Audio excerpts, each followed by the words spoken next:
You're listening to Think About It with Pastor Peter Carblis. Welcome to another episode of Think About It with Pastor Peter Carblis. Peter, welcome back. It's great to be here, Rick. Peter, we're going to stretch some grey cells, I think, today. We're going to start digging, and this is going to be a multi-episode discussion, I'm sure, over the whole concept of good and evil. Now, we have in our earlier podcasts, we've talked about God and that God is good. So in some ways, we've got a working definition here of good. Evil, what is it? And how do we have an understanding of that? Well, you've thrown me a very big curveball, Rick. It's a big topic. Now, it's an immense topic, and it's a topic that has occupied philosophers and theologians and biblical scholars and just everyone like you and me, the normal everyday Christian, as to understand the issues of evil, because we certainly confront things in our lives that are not as they should be. So, first of all, I'm going to share some reflections on where I'm at in it. I do not pretend to have the last word on it, and I think anybody who claims to have the last word on it listen to with great suspicion.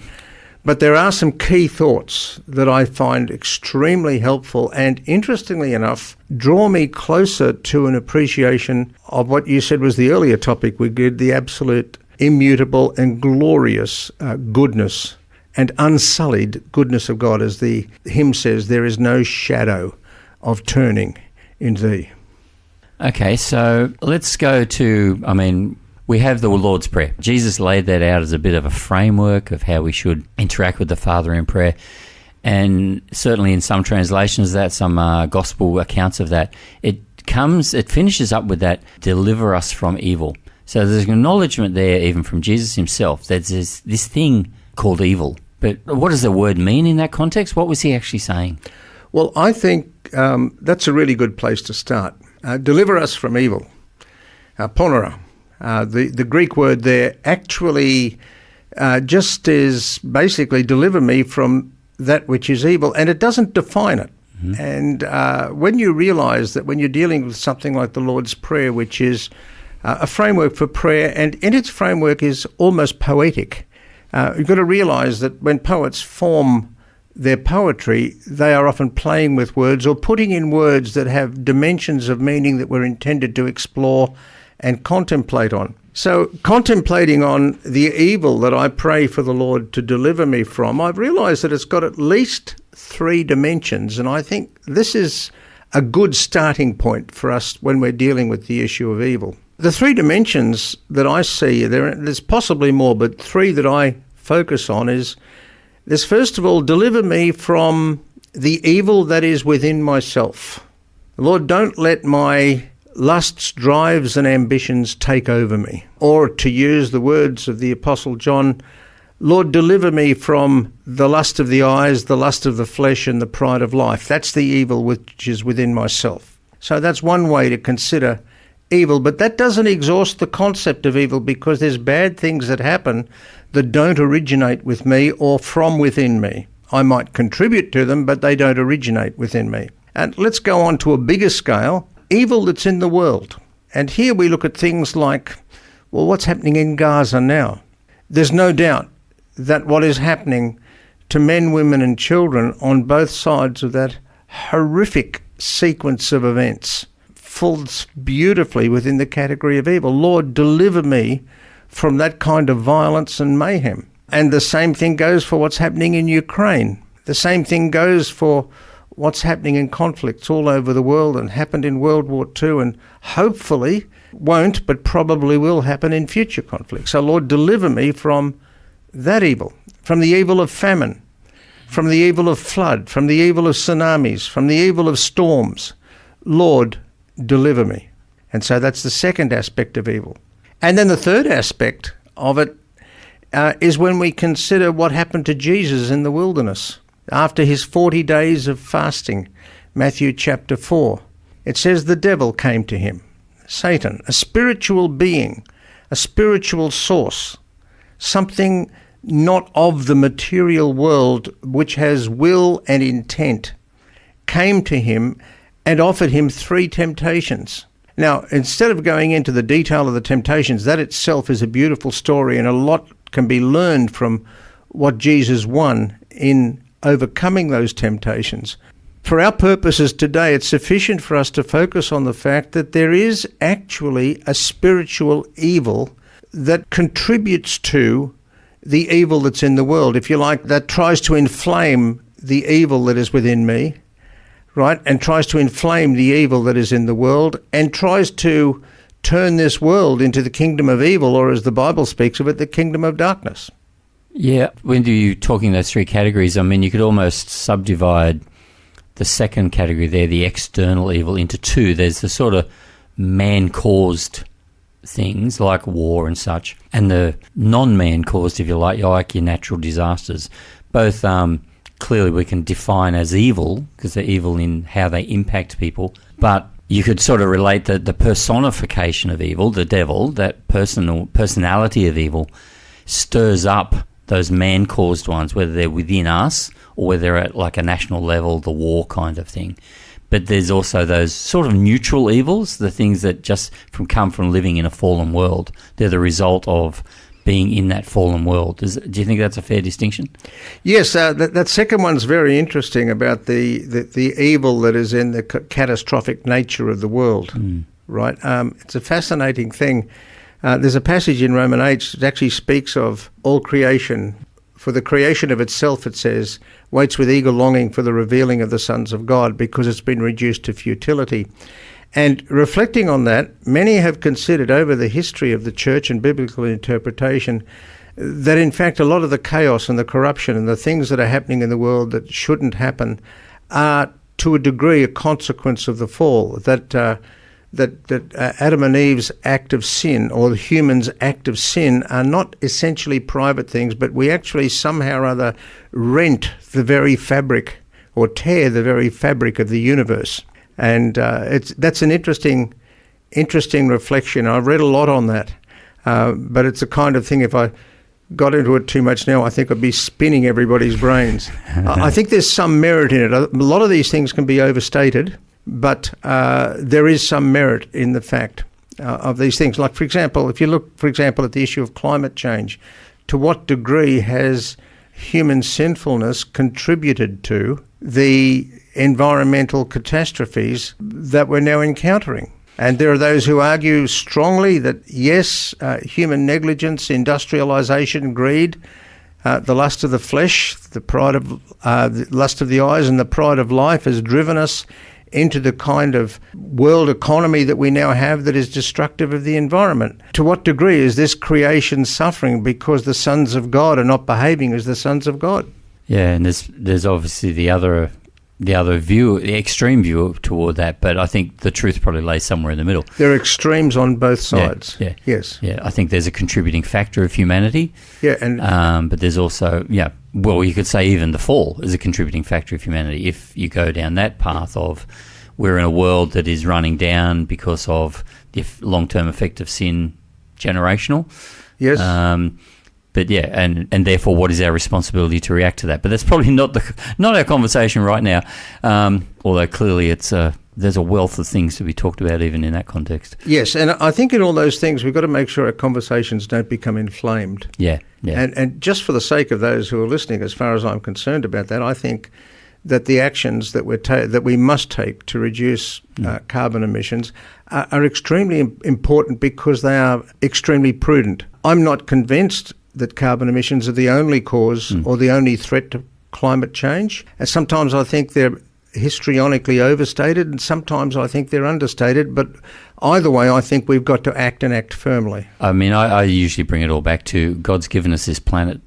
We should steward it well. Absolutely, and in fact that was one of the things that was actually written into the purpose of mankind in the creation story. But again, that's another topic. That's a whole other topic.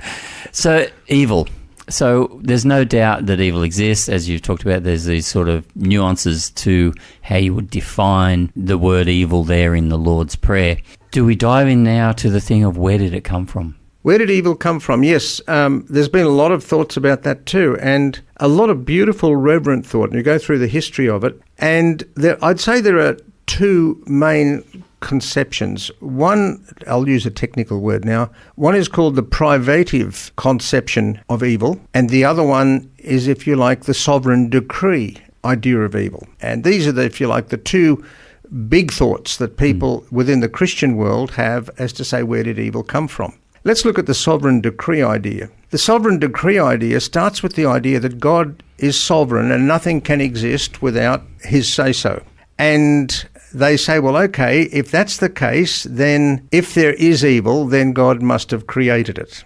And so there is then the decree of that there should be sin, and therefore the decree that sin should be punished. Now, that's problematic. It's problematic. I must say there are many sincere brothers and sisters, Christians, who, out of a deep sense of reverence and respect for God, who let's say, perceiving that to be a logical, compelling argument, have said, well, who am I to question God? If that's how God's done it, then I must bow the knee to him. And I deeply respect them for that.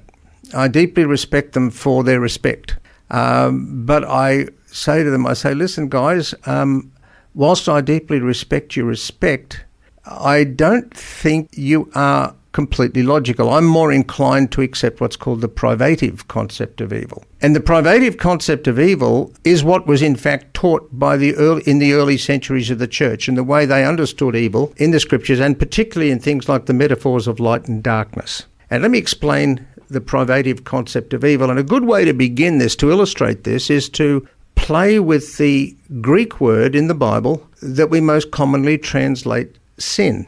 And I've made comments on this word in earlier podcasts, so if you're a regular listener, you're going to hear something again. But the word hamartia has a prefix and a substantive word. The same way if we say the word unkind, un is a prefix which means not.